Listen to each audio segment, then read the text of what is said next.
What's up, beautiful people? Another day, another study. I absolutely love studies like this because this is something that I've heavily invested in.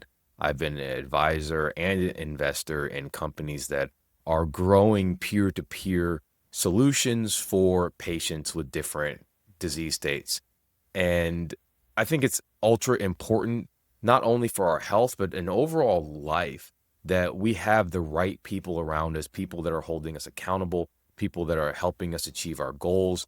I think mentorship is ultra important, and having a healthcare mentor, someone who's been there, who's done it, who's been successful, continuing to be successful, is important. And this study was looking at just that. It was a patient delivered randomized controlled trial where they looked at standard of care with and they looked at peer to peer and a mentor relationship for weight loss. And so there was a two-phase part to this study. The first phase was a 4-month online intervention based on the diabetes prevention program to achieve significant weight loss, at least 5% of total body weight. And then you were randomized to either the peer mentor group or the standard of care group. And then they were followed for another 18 months.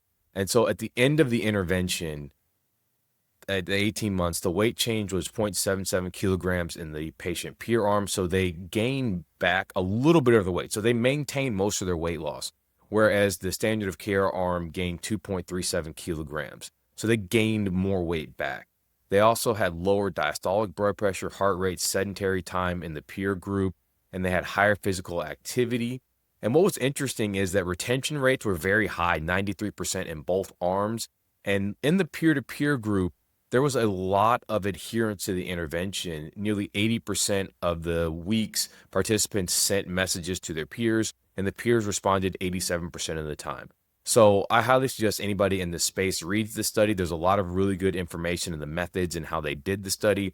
But this is further evidence that in a digital healthcare space, one of the best interventions I think that we can do is build these peer networks, build these mentor networks, have physicians overseeing and intervening as well to best achieve patient outcomes. I'm really excited about this future of healthcare involving peer-to-peer groups.